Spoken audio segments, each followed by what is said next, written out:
out to our commissioner meeting on this February 16th, 2020. If you'll all please stand and repeat the pledge.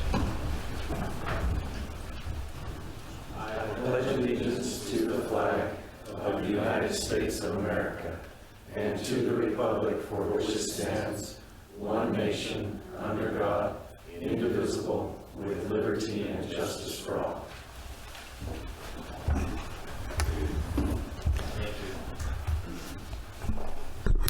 Is that better? Sorry about that. Mic was turned off. We'll jump right into this. Item number 1 on the agenda is approval of minutes. Commissioners, we have one set of minutes from the February 2nd meeting. I have no corrections. Nor do I. I'll go ahead and make a motion that we approve the minutes from the February 2nd meeting. I second that. We have a motion and a second. All in favor? Aye. Aye. Aye. Motion passes. Item number 2 on the agenda is Employee of the Month, Kelly Payne. Hi, Commissioners. Our February 2022 Employee of the Month is Karina Shelton. She actually goes by Corey. She is from our CJC, and she has been employed with Carbon County since November of 2020. So I'm going to invite them both up, her and Shelly. Thank you. Here's this for you. I'll let Shelly talk about your nomination. Okay, great. Don't talk about it. No, you don't. Actually, what was really great about this nomination is Corey was nominated outside of Carbon County's agency, so it wasn't even nominated by us. Can you believe it?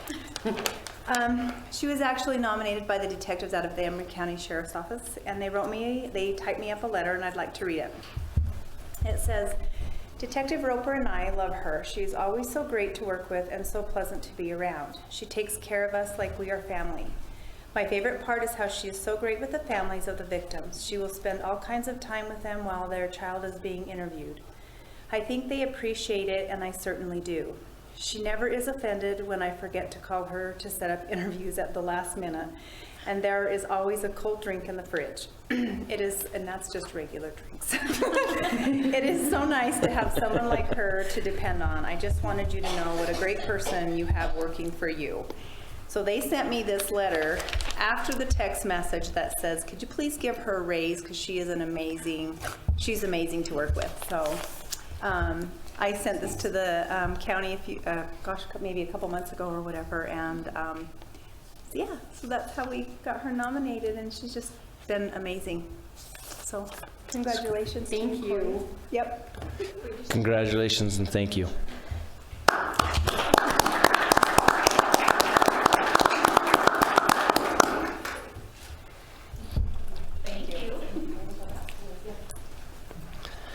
Next on the agenda is the Super Service Award, Tina Henry. Hello, Commissioners. So once in a while, we get someone in the community that is nominated more than once, and that's in this case as well. So I'll just read the 2 nominations. Bobby and his staff is my choice. They totally go above and beyond and deserve this award. This one's a little bit longer, and hopefully I can get through it because it's my own nomination. It says, where do I begin? I watched Bobby and his staff through the years perform many memorial services and funerals, but never had a one-on-one experience with them.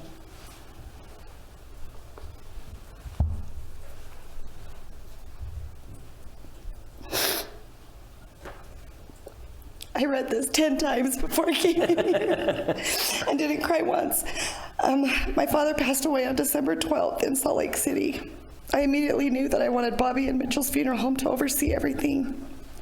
I called from the hospital, and Patrick answered right away. He knew my name and right away assured me that we made the right decision. Before we hung up, he said, Tina, we will take good care of your dad. Don't worry. I knew in my heart that that was true. Patrick worked quickly and made the arrangements to pick up my dad from the hospital that evening. My sister traveled to Price in the next couple of days, and we met with Bobby. He literally thought of everything and took care of it all, even contacting the American Legion, the priest to perform the committal service, the ladies at the church for the lunch, and Price City to meet us at the cemetery to choose a plot. We didn't have to call one person, not anyone, and no one else to do anything extra. Bobby handled everything for us. I can't tell you the relief it brought to our family.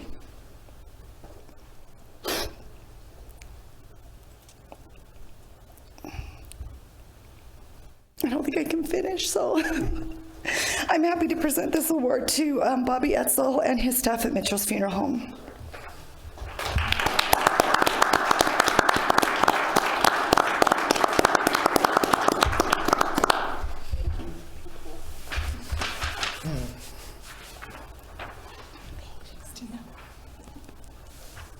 There's some certificates for you, and if you'd like to say anything, and then they want to take your picture. I'd just like to thank Tina and everyone for the nomination. Seems way too many familiar faces here, but it's always considered Carbon County home. And on behalf of myself, my wife, Annette, I know we'd like a big shout out to all of our staff at Mitchell's. They're truly there day and night for everyone, and I just want to thank them. It wouldn't be possible without their support and awesome determination. An incredible staff, so thank you. Yes. Appreciate everything. Thank you. Oh, go ahead. I just wanted to say it's nice to see in this setting rather than yours. I've seen you in your setting way too much lately, so, but thank you for what you guys do. Really appreciate It's it. the only place we say thanks, and if we were at the mortuary, don't come back, we can wait. Yeah, exactly. Yeah, you guys are a huge asset to our community. Thank you. Now we can clap, right? Yes. Okay.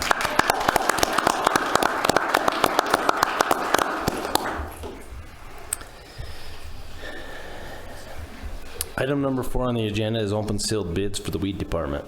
Seth.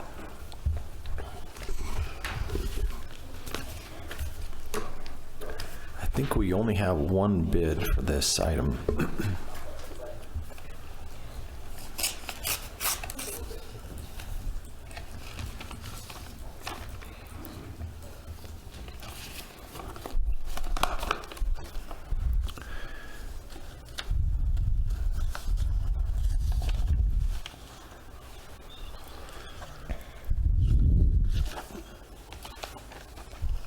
Got too many names on here. I'm trying to decide what their name is.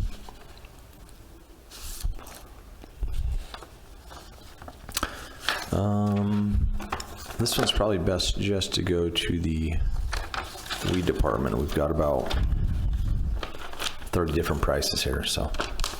But the company, I believe it's Clark.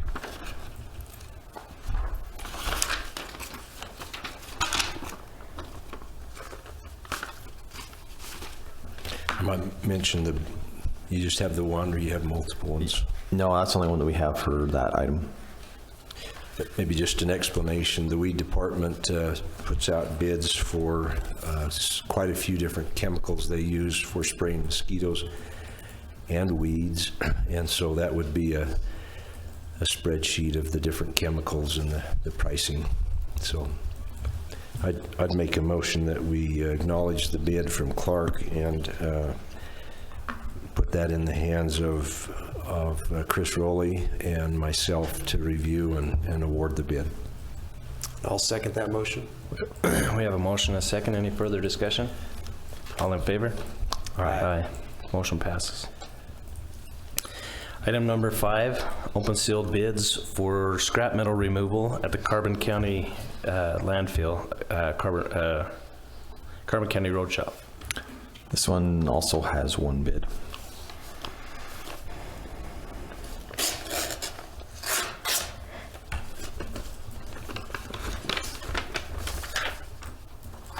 This one's from Stevenson Metal Recycling, and they have a proposed purchase price for scrap metal of $62 per ton, and they'll provide the equipment and trucks and everything needed. That's all I see. Is that kind of in line with what we've seen out there? I'll go ahead and make a motion then that we acknowledge the bid from Stevenson, and that we'll turn that over to Daniel at the road shop, as well as Commissioner Jensen, to review and then award if they see it fit. I'll second that. We have a motion and a second. All in favor? Aye. Motion passes. Item number 6, open sealed bids for industrial oils, Carbon County Road Shop again. It looks like there's 2 bids. This first one's from Nielsen Construction.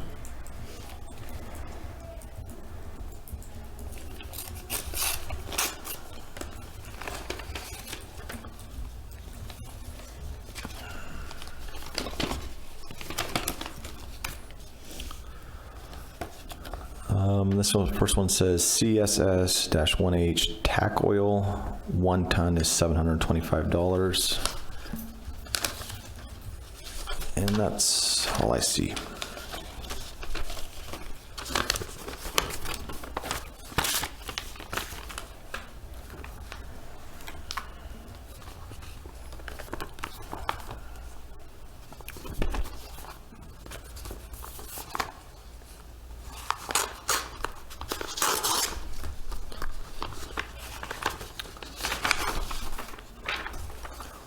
This one's from Peak Asphalt.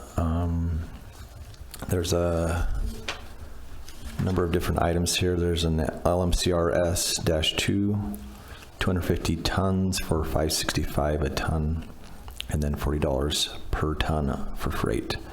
There's a QSE, dilute 60/40, $70 a ton. Oh, I'm sorry, 70 tons, $390 a ton, and $40 per ton for freight.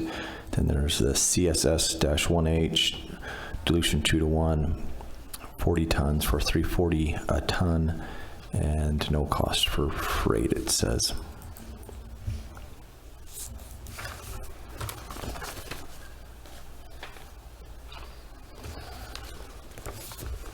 I don't know.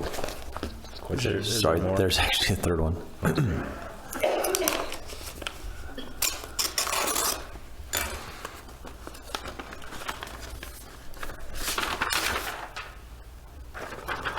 This one's from New Rock. There's the LMCRS-2 chipping oil for $545 a ton.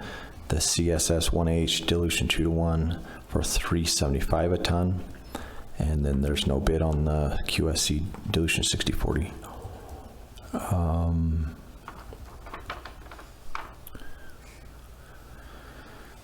I don't see a freight on here.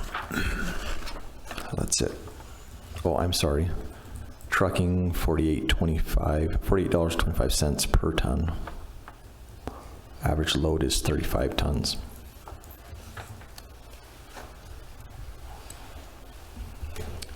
That's it?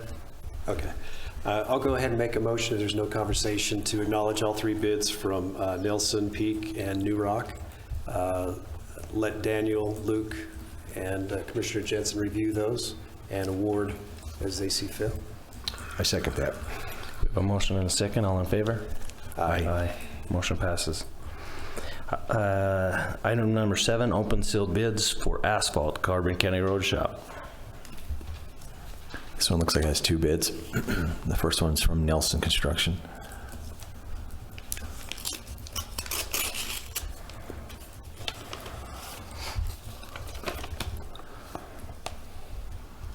There's like 4 different items on here. It might be best just to turn it over to the road shop. Why don't you read the 4? We've got folks here that are bidding on it. All right.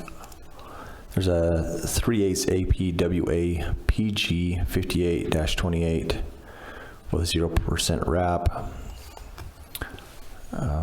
for $88 a ton. A 3/8 APWA PG 58-28 with 30% wrap for $75 a ton. There's a 1/2 APWA PG 58-28 with 0% wrap for $86 a ton. And then there's 1/2 APWA PG 58-28 with 30% wrap for $70 a ton.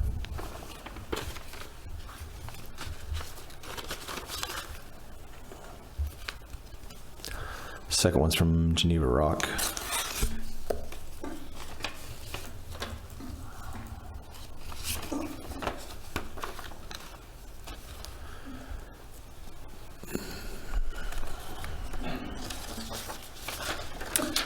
There's 3/8 standard APWA, 0% wrap for $70 a ton.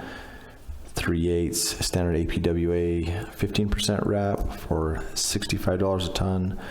3/8 standard with 38% wrap for $60 a ton.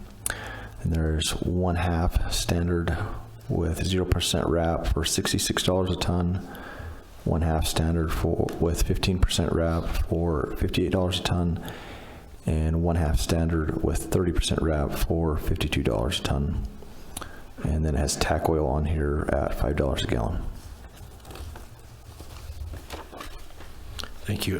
Maybe I could give a little bit of an explanation here too, is that the road department buys a fair amount of asphalt to repair county roads, and we typically have two sources. One would be local from Nielsen Construction, and their prices are higher than they are in Utah Valley, where Geneva Rock is bidding these products from. So in determining which is low for us, we have to add the cost of trucking to go to Orem and pick these materials up. And so I would make the motion that we acknowledge these bids and allow Daniel and John at the road department, myself, to review these and determine which would be the best value for the county. I'll second that motion. We have a motion and a second. All in favor? Aye. Aye. Item number 8, open sealed bids for paint striping in Carbon County. And there's 2 bids here as well.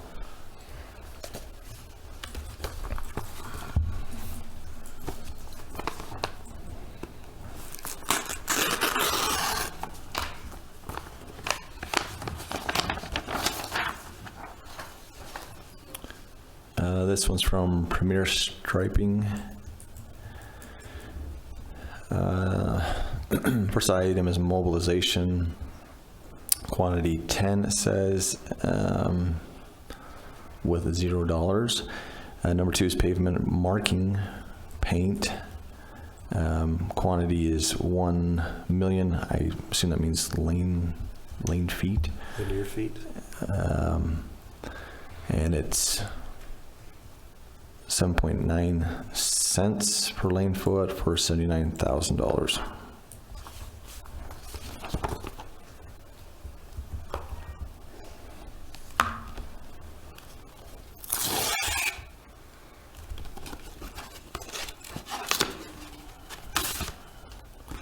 This one's from Straight Stripe.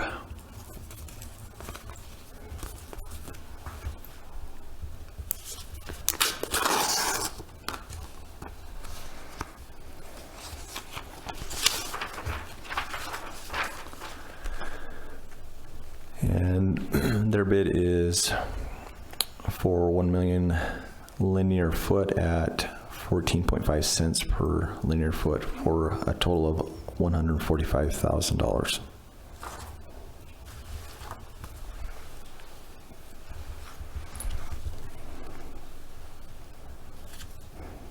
I'll go ahead and make a motion if there's no other conversation.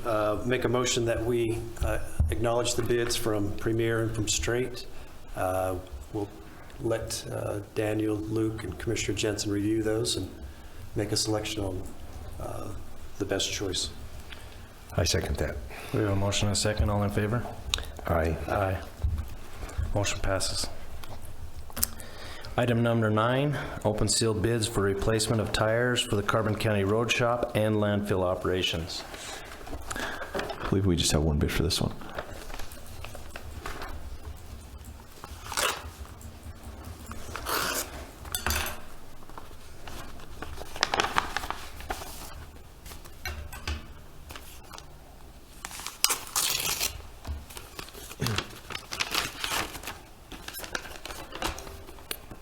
This is from Dinosaur Tire Les Schwab. And there's a lot of items here. Would you like me to read them? No. They're all big. Big tires. I'll acknowledge, or make a motion that we acknowledge the bid from Dinosaur Tire, and again, let Daniel and myself review those for award. I'll second. We have a motion and a second. All in favor? Aye. Aye. Motion approved. Item number 10, discussion of possible approval of rebranding the Carbon County Event Center and Fairgrounds. Glenna and her staff. Part of the staff, some of them are in the audience for, support. Okay, so just to discuss why we are coming forward to ask for this with the commissioners. In the fall, we began working with the Office of Tourism, Commissioner Martinez, and Hub to consider possible rebranding, or I guess I should say branding, as I don't believe we've ever gone through this process of the fairgrounds, the event center, and the rec department. As you guys may be aware, is quite a diversive, distinctive area of the community. You have your motocross track, you have your, ponds, the event center, the sports fields. There is a lot that we just bring and have at this one location, but we wanted to try and create a cohesive brand that would be known both within the community and outside of the community, with the goal in mind that people would say, hey, I'm going to the concert at such and such. So, when we worked with Tina and Rita would always use the example, I believe it was the desert, Tina's not here. It was like the desert peak somewhere up north, and she's just like, you know where it is. You know what it is, you know where it is. So we took very different approaches. We were very literal at times. We thought, hey, we have this beautiful structure, the Pinnacle. Why don't we do that? Unfortunately, that name's kind of very saturated in this area. We considered playing on the unique ecosystem of our fishing pond, people may not be aware of. Ultimately, though, in working with the Hub, we decided to settle on more of an acronym. So for us, it would be Carbon Events and Recreation Complex, CERC or Circuit. It's going to bring lots of different visions to different people's minds. Some people are going to automatically go to working out. Others are going to stop and say, hey, the circuit, that is what you use when you're, it's a terminology for the equestrian venues. So we just feel as a group that it kind of ties together all of the unique aspects of what our facility currently offers and the potential of what we can offer in the future. Do you guys have any questions on it? I would just like to say that you ladies have done a fantastic job. They're playing softball.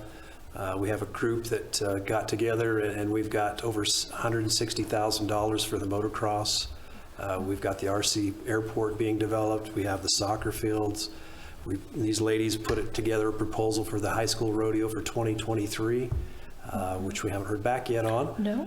But it's looking pretty favorable. So we just wanted to kind of come up with a new look, a new sound, a new flavor for out there. And I think the proposal's done good. They even matched the colors too, right? The colors had to match. Yes, that was a debate, don't worry. But yeah, we like it because it's separate, but it does play off of it, so it's not too far of a jump for people. Similar feel. Yes. Yeah. So. And the papers we brought you are just kind of an example of like a mock-up for a logo and what we've decided on for the name and maybe like a color palette, what we could kind of do with it. Yeah. You should have the full example in your commission packets, but. And we're not going to put a big marquee or electric scoreboard or anything on the building saying it's the circuit, right? Yes, softball complex first. Questions? I have no questions. Thank you for what you've done. Thanks. Thank you.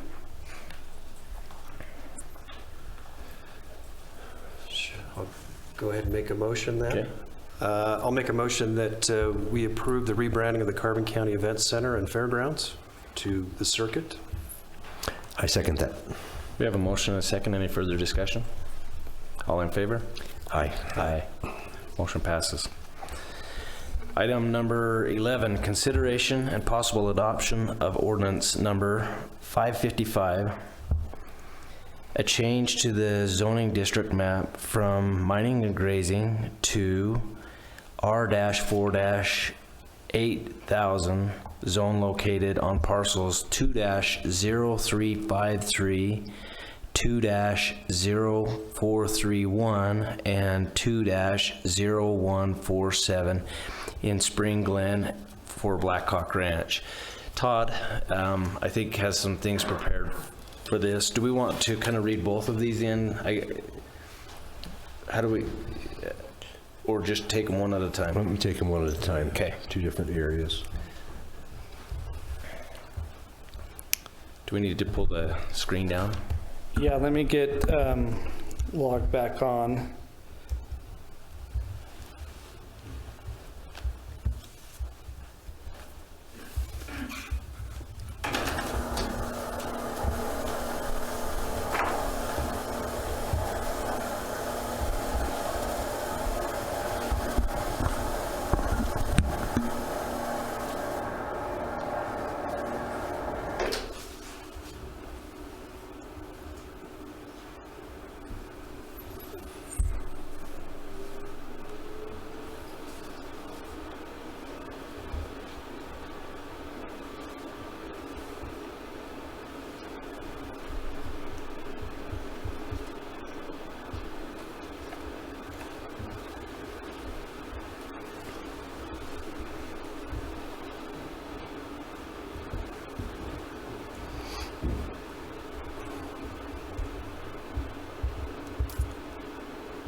I had a shortcut saved, but it's not pulling up.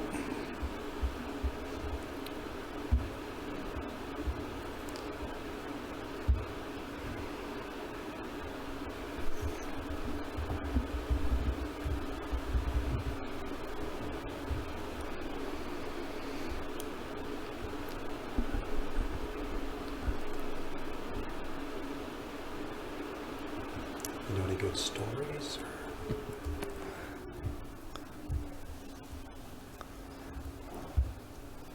No pressure, Todd, but people are waiting for you. I had it all pulled up and it got closed on my tab, so. Yep. It's the internet that's causing problems, so.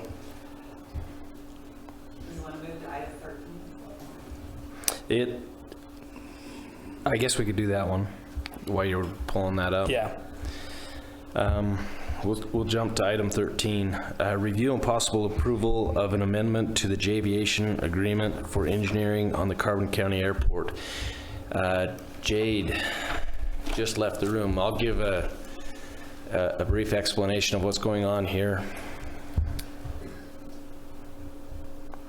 Carbon County was awarded with Emery County. We put in a dual application for the Build Back Better coal impacted communities. We were awarded phase 1, and part of that award, one of Carbon County's projects was to build out some aviation hangars for the USU Aviation Campus so that they could bring the maintenance and the mechanics side of the program to Carbon County.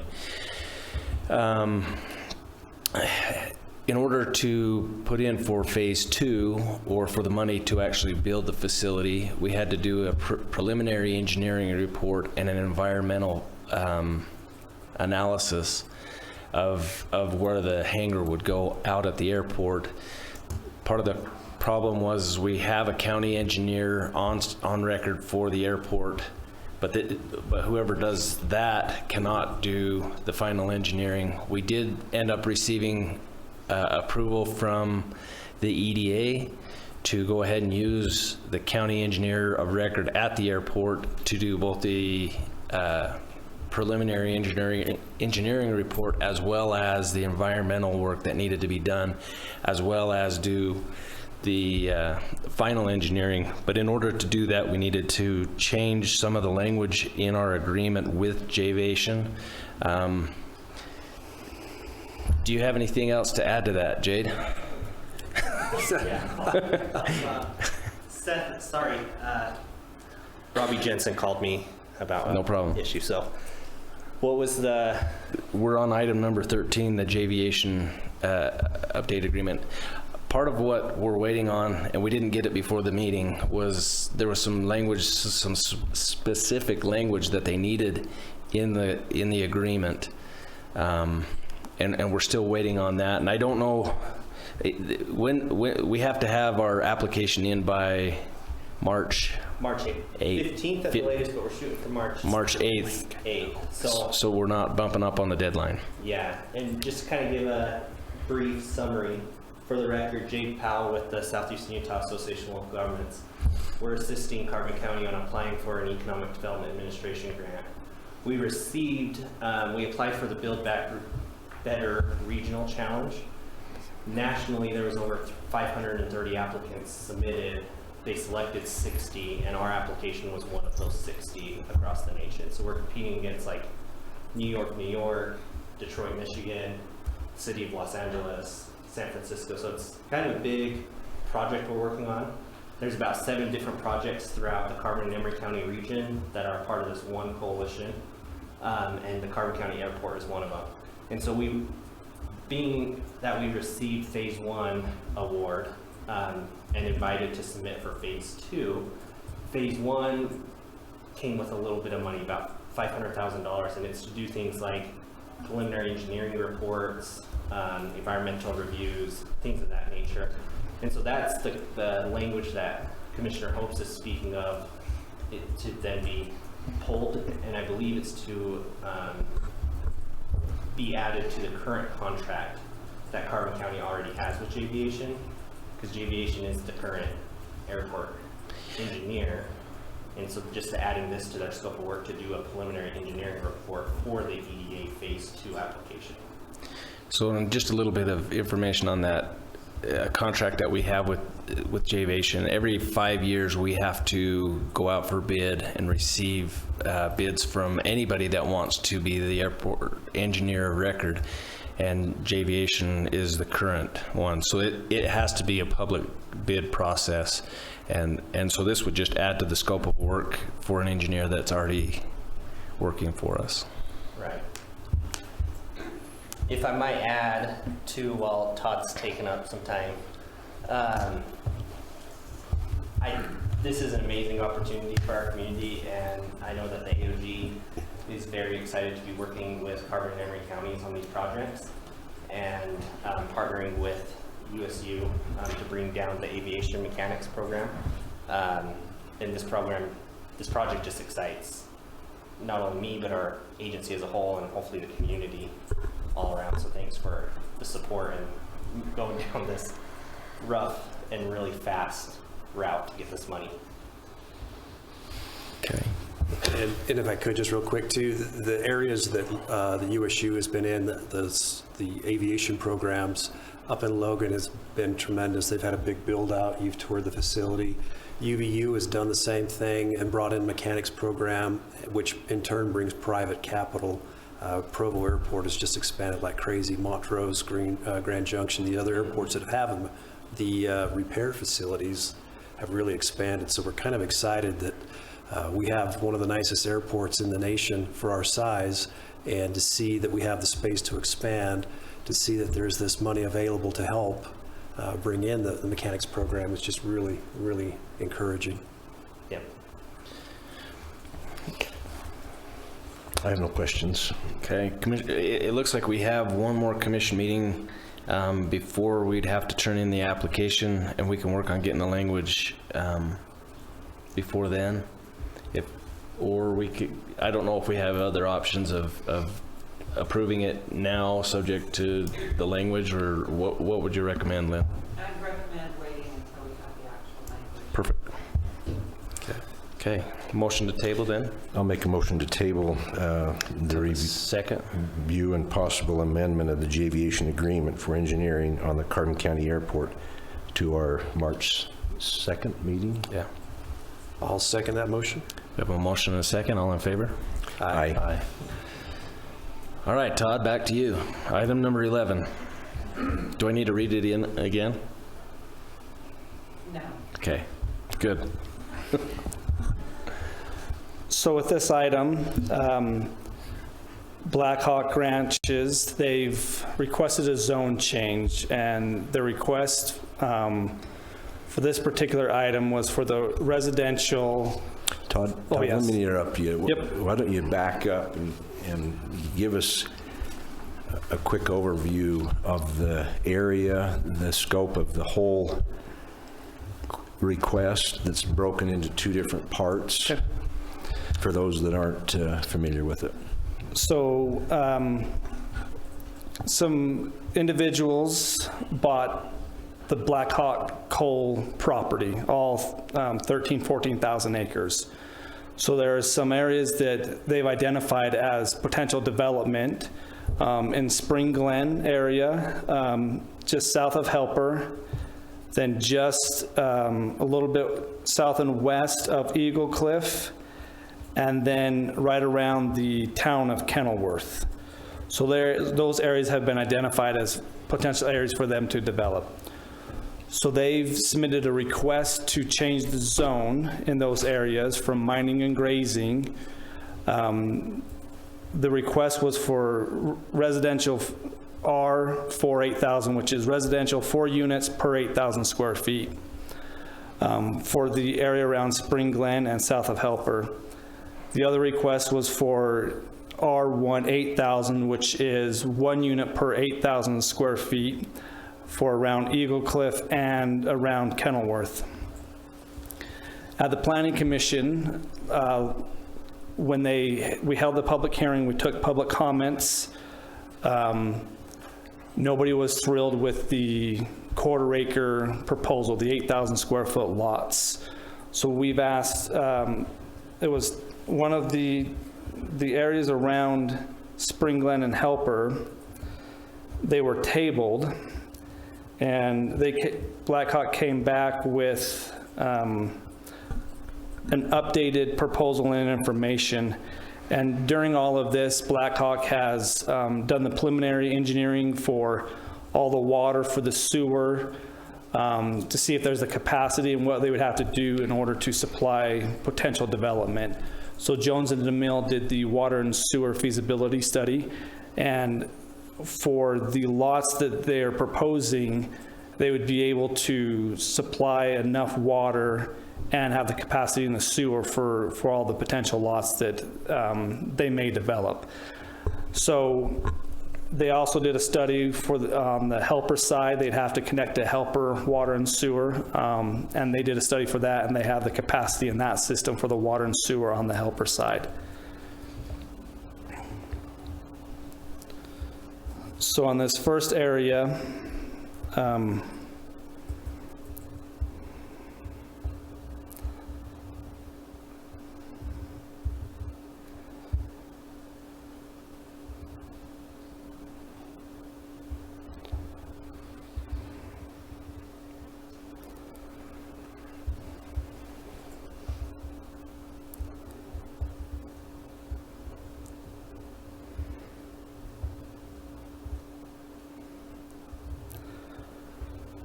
so what the Planning Commission gave a recommendation of, rather than an R for 8,000, their recommendation was for this parcel to be a 1 acre zone.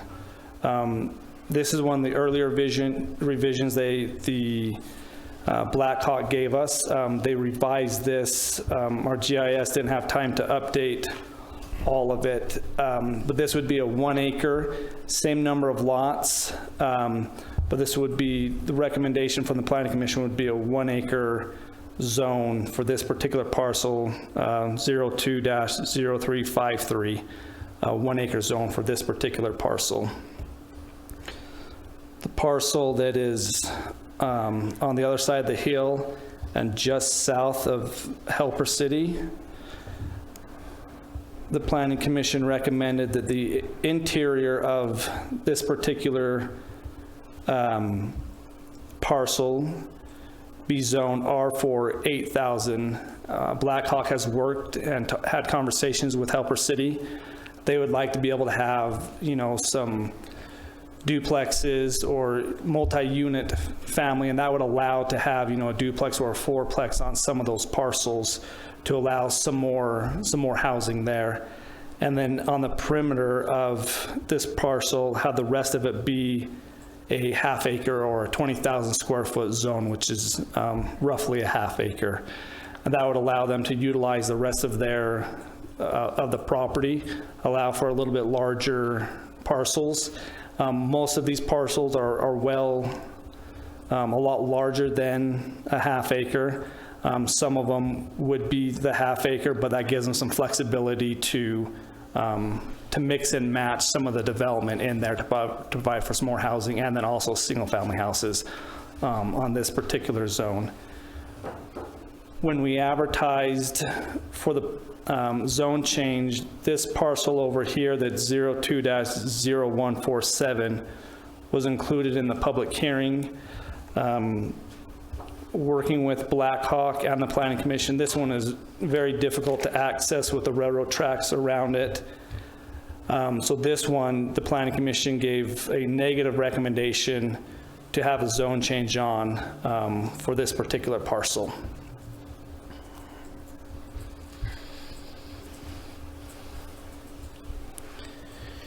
I think it's important to note also that the lines that you see as what the parcels may show today could change. This is not subdivision approval. These lots and these lines are not final lot lines.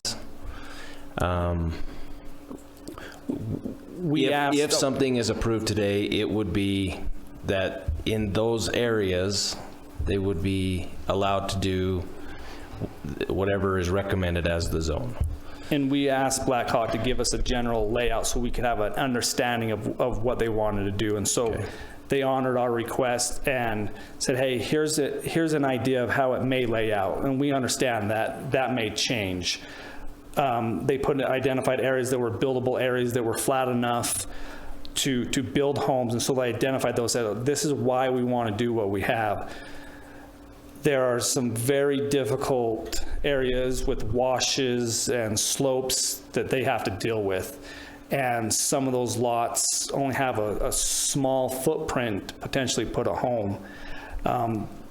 So they laid it out the best they could conceptually. We know the topography and some of the other areas of the local conditions may dictate where actual lots are built. So these lots may change because of the ground that they run into. Any other questions or thoughts? No, and you know, I think we've all been up there on this property. We've seen it. There's going to be some challenges, without a doubt. You know, I think this is a good starting point. And one thing too is this is just the zoning. It's not, as Todd can maybe elaborate on, once that first house is approved, there's a whole lot of infrastructure that needs to be placed. Yeah. So when the subdivisions come in, we have three components: a conceptual, a preliminary, and a final approval. So they'll have to go through all three steps. When they come in for a concept, they'll have a lot layout that will be more definite, that they'll be able to say, this is how we really want to do it. They'll have to do additional engineering. In the preliminary stage, they're going to have to figure out how all the roads are going to meet all of our slopes, get all the water there, all the sewer, power, gas. Everything is going to have to be able to be demonstrated that it will work. So they'll have to lay all that out. The hydrology, they won't be able to impact any other property owners. They have to hold the pre-development flows. So any increase of runoff will have to be mitigated. So there'll have to be detention or retention basin, depending on where it's at, to mitigate all of that. All of the infrastructure that they put in, they'll have to bond for. The county requires 125% bond. So once we get the engineer estimates and they say this area is going to cost us X figure, they'll have to bond for 125% of that project to move forward. So that will all be reviewed. We have our road standards that they'll have to meet, all of our subdivision standards that they'll have to meet in order to move forward. So if they don't meet the standards, we can't approve the subdivision. I'd like to say just a couple things in regards to this helper area. You know, on February 4th, we had the public hearing, and since that time... January 4th. January 4th, sorry, thank you. We have received input for this helper area, as well as the Spring Glen parcels, and up in the Kenilworth area as well. And there's concerns that have been raised at the helper area. The biggest concern really is folks don't want anything new in helper. They don't want any new development. There's not been too many emails or phone calls in regards to the helper area, but we're aware that Helper City, the elected officials, the message from them is they need some new housing there. And so the need for growth is real. If we don't address it as a county and as cities today, we're going to have problems in the future. So, you know, saying no to new development is really not an option. And that's really what I've got to say about the helper area. The other area there in Spring Glen, I think the biggest concerns in there is that, you know, people in that area just don't want growth. And we have a property owner who owns that property, and many of you have expressed that you've been using that property forever for hiking and ATV riding and the scenery that you see out your windows, and you don't want that to change, but that's really not an option either. Property owners have rights, and the only control in many cases that we have as property owners is the property we own. So, and there's concerns about access. Those will have to be addressed. Yeah. I think there's some concerns that the road needs to be much larger and wider to get in there, but depending on how many lots actually access out through the Spring Glen area, it may be just a handful of lots that wouldn't really impact roads or things like that to a degree that would raise too big of concerns. Half of this project for the Spring Glen area would access from the helper side, and part of it would come in from Spring Glen. You know, and I think for all of you, most of you here, we've spent time with, either face-to-face or on the phone or through emails. And we've spent a lot of time since January 4th working on this, a lot of time, and thought through it very, very close and carefully. So I think as we make decisions tonight, I want you to know that I've tried to put myself in your shoes, every one of you, including Blackhawk. And for me, I've not had any personal feelings towards it, other than as a county commissioner and having to make a decision tonight. And so we're trying to do the best thing for the county. If I could too, don't want to say this too loud because Blackhawk will hear, but this is not the only development in Carbon County. There are 12 others. So growth is coming our way, whether we like it or not. We can be, the cave people, as they say, the citizens against virtually everything, but it's coming. The state has done studies showing that different parts are going to grow. They show that Washington County is going to triple in size by 2060. Utah County will be one of the largest counties in the state, and they predict that Carbon County is going to grow by 11,000, which currently we're about 21,000. So I heard today Salem City over there by Payson, they're approving a subdivision for 1,500 homes, 1,500 doors, one subdivision. The state of Utah typically has anywhere from 24 to 25,000 homes available for sale. There's less than 1,800 right now through the whole state. When Larry and I got in office, there were 270 homes available for sale. Right now, there's less than 17. We have developments, expansions, places like in Schofield. They're talking, Aspen Cove, which we all know, but there's also a business retreat going up in Schofield. There's 2 housing developments being planned in East Carbon. There's one in North Price just got approved, 77 homes going in. D.R. Horton was looking for a 64-home development. Ellis Pierce has got his 64-home going. Across the street from him's another one that they're proposing to develop. We've got some folks from Helper that want to develop a 200-home project in South Price. Further south in Price, there's another housing development being talked about. There's housing developments just throughout this whole area.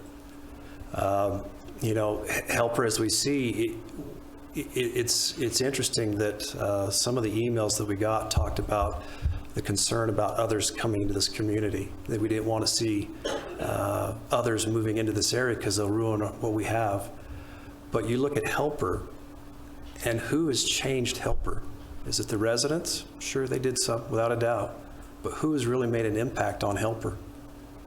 And that place is amazing. They need some more tax base because they're growing. They would like to grow. They've got a Maverick gas station that's going to be moving in. There's talk about a truck stop being moved in across from the Carbon Emery RV.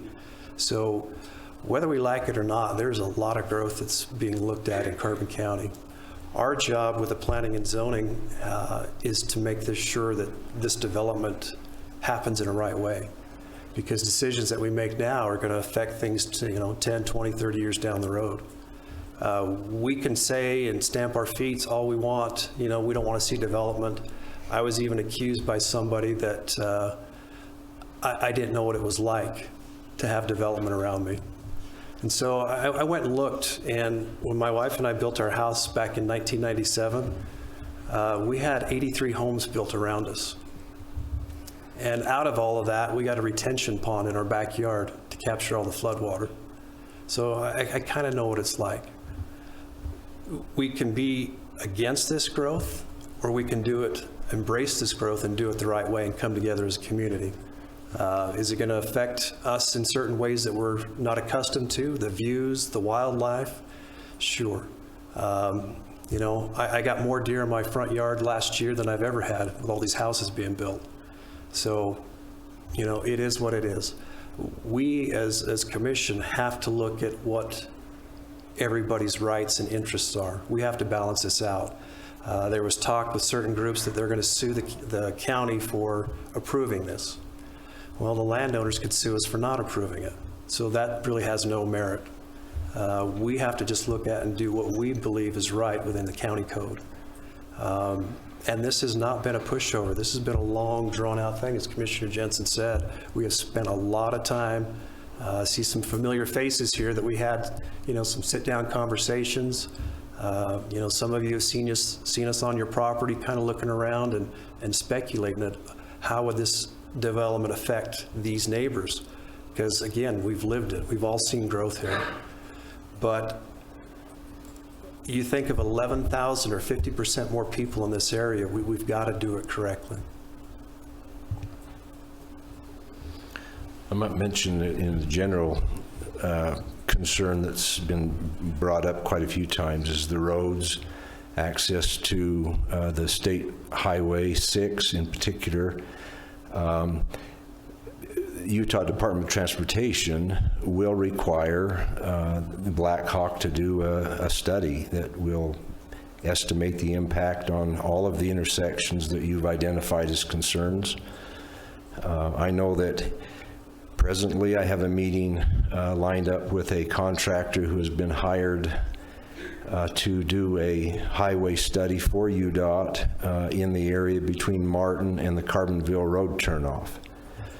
So UDOT is already looking at that area closely, and this will be added in to their projections that would help them determine what the best thing would be for those intersections that are tough to get out on. And if I could, Commissioner Jensen, too, UDOT, because of Maverick, they're going to do a road study there as well, right there on Highway 10, or Highway 6, excuse me. But they already have in motion, too, the intersections at Spring Glen and the golf course and the turnoff at Carbonville. So those are potential sites that they're already looking at, even before Black Hawk purchased the property, Black Hawk Ranch. So we've tried to consider all the different angles. There was another thing too, as well as students. We don't have enough school room for more students in this area. Back in 1994, we actually had 1,500 more students than we do now. The other thing is, if we get more students, that's how the districts get money. Per pupil, they get paid. The county as well is at 55% of the tax 54. Goes to 54, goes to the school district as well. So more houses in here brings in more revenue for the schools, more students, more money for the schools. Again, we've tried to look at all the different angles of this, and we spent a lot of time and talked to a lot of folks. So, you know, we're trying to balance this. We're not here to make everybody happy. We're just trying to do the right thing, and again, keep it fair for both sides. Todd, do you have anything to add? Nope. Okay, and as you can tell from what was proposed as R4 8,000, there's been a lot of change, adding 1 acre zones, half-acre zones, and a little bit of the R4 8,000. If depending on what's approved, it could be this, it could be whatever the commission feels is appropriate. I'll entertain a motion unless we have further discussion. I don't have anything. I don't either. I'll make a motion for the Spring Glen parcels. I make a motion we approve the zone change for parcel 02-353-000 to rural residential 1 acre zones. And if you could highlight that area, please. So this is parcel 020353, and for the 1 acre zone. So this area is on the north side of Spring Glen. It includes what I think people up there call Tank Hill. So there's some homes that would go on top of there. So this means that all of those homes would be, or those lots would be required to be 1 acre or larger. Correct. The second part of my motion is to approve the zone change for parcel 02-431-000. And Todd, that's the darker area there, is that correct? Yes. To residential 1-20,000 square feet zone for concept lots numbers 1 through 21. According to sheet 1.1 dated January 31st of 2022 that we received from Black Hawk, and the remainder of parcel 2-0431-0000 to be zoned R-4-8,000 square feet. So that's just the half-acre zone on the outside, essentially, and the interior being R4 8,000, so that they will have some room to do some more multifamily housing. And Commissioners, part of your motion, would you like to include the island portion as well, since we're kind of in that Thanks area? for the reminder. So the other thing with this request was that originally the request was that this island inside the railroad track loop be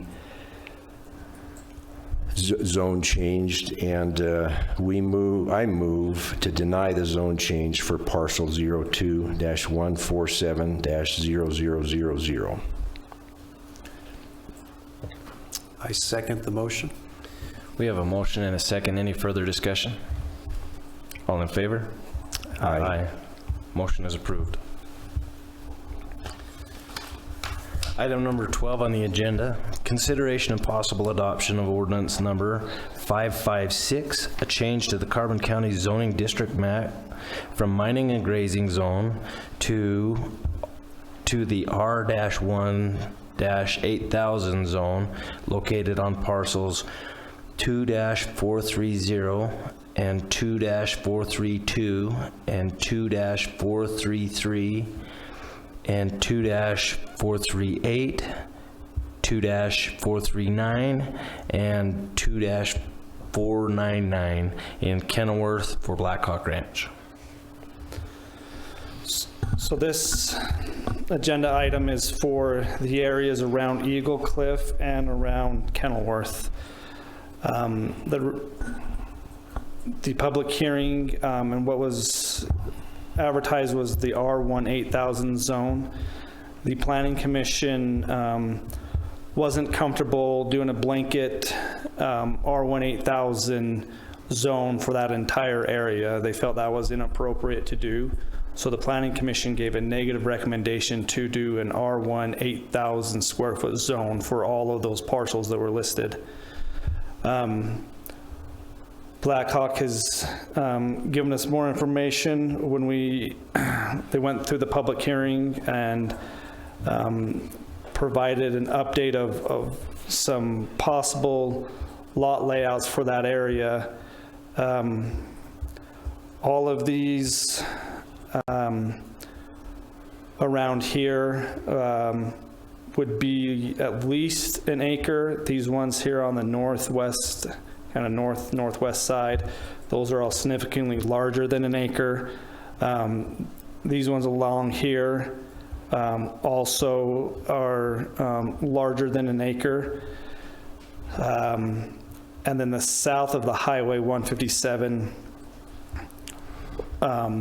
majority of them are half acre. They do have some larger lots down here on the south side, but the majority of those ones are half acre to allow for some density, have it on the opposite side of the highway from Eagle Cliff where the larger lots are, and have the larger lots be on the north side of the highway for this particular area. Around Kenilworth, south of Kenilworth, you can see they're all at least an acre. Most of them, there's a lot of them that are larger than an acre. So around the south, they're at least an acre. And then north of Kenilworth, all these ones up and around Kenilworth are at least a half acre, and there are some that are larger than a half acre. The zoning for Kenilworth itself is an R-1-8,000, so the lots in Kenilworth are 8,000 square feet from the old coal mine. That's what they're zoned. All of this will be significantly larger than the lots that exist in Kenilworth, what they proposed. We mentioned the water with it. I'll just note that With it, they'll have to put in another water tank. With the feasibility study, they've identified that there'll have to be another water tank installed, so nobody's water pressure will be impacted. They can't impact the existing water pressure, so they'll have to put in new water lines for everything that's there, and not take away from that. So they'll have to turn over a water share for every lot that is developed, and then have the capacity to meet fire flow, and meet all the residential uses required by the state for a water system. And so they've done those preliminary estimates, and have those numbers from Jones and DeMille of the size of the tank, where the lines and how they need to be sized to get that water up to the hill and bring it back down.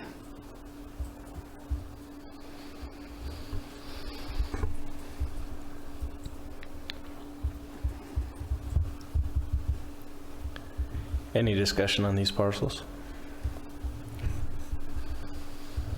I would just like to say that we, as a commission, had visited a lot with the folks that live in the Eagle Cliff and that HOA. They have expressed to us that they wanted to keep kind of a buffer around between the new development and their existing homes. There was concerns that way, that they didn't want to see 1 acre lots and have multiple homes kind of on the edges of their land, which is understandable. I appreciate that. I think the areas here in the darker green are more of a, are those the two and a half? Yeah, that's listening to individuals from Kenilworth. I asked our GIS department to kind of identify some areas around Kenilworth that that meet the 2.5 acres. So all of these through this darker green would all meet at least a 2.5 acre lot. So I asked them to identify that so we can see where that potential buffer of 2.5 acre zone would be.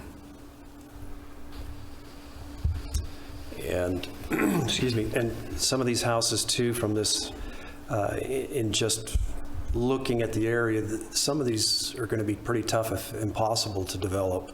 Right there next to Eagle Cliff, yeah, they're probably pretty good to develop on some of them, but there are some challenges as well. And I think there's been a compromise from Eagle Cliff to kind of change, or excuse me, from the Blackhawk Ranch folks to kind of change their initial request to kind of find some middle ground, if you will, to go rather than 5 acre to possibly 2.5 acres. So I think that's a good gesture, goodwill gesture. Yeah, I agree with Commissioner Martinez on, we're looking at this through everybody's perspective. I know that we can't totally satisfy the concerns of some of the quality of life issues that are important to you folks up there. But the quality of life differs from people to people, and so I think one of the things I'd just like to note is that when Malcoonrod subdivided Eagle Cliff, there were reasons at the time for the size of those lots, and you folks have purchased those now, but there's nothing guaranteeing any of us in the county anywhere that things next to us will stay the same. And so this is I feel bad, but on the same token, I've had the same thing happen around me. So there's a compromise that's been offered by Blackhawk, which I appreciate, and also on the part of most of the residents up there, that you're willing to do some compromise. So I think this buffer of 2.5 acres is, in my mind, is adequate. And the rest of that area, I think the 1 acre size of lots on the north side of the road is adequate, and on the south side of the road, 1/2 acre lots should be adequate. Up around the Kenilworth area, We have the 1 acre area on the south part of Kenilworth, and the north and east would be half acre, and I'm comfortable with those as well. One comment also, when we had the public hearing, this parcel 02-0499 was advertised also. Right here is the water tank the pump that feeds the water tank, and would have to feed also the second water tank. They worked with Blackhawk. These ones would be extremely difficult right now to develop, being below the water tank. So these ones wanted to remove from the zone change because they're below the pump. So that was advertised as one of the parcels, but it's no longer requested or wanting it to be zone change because of the difficulties of those parcels.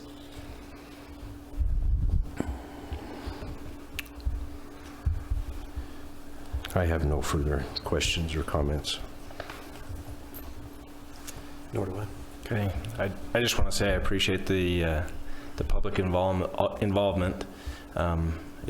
These decisions are, again, like has been said, never easy, but it's important that we hear the concerns and that we look to mitigate those, and I hope these proposals are doing that, and that this will be a positive thing for the community. So if there's no more discussion, I'll entertain a motion. I'll go ahead and make a motion then. I guess you don't need to move to it, but the pump house, I'll move to that we deny that zone change for parcel 02-0499-0000. We'll take this as a group motion.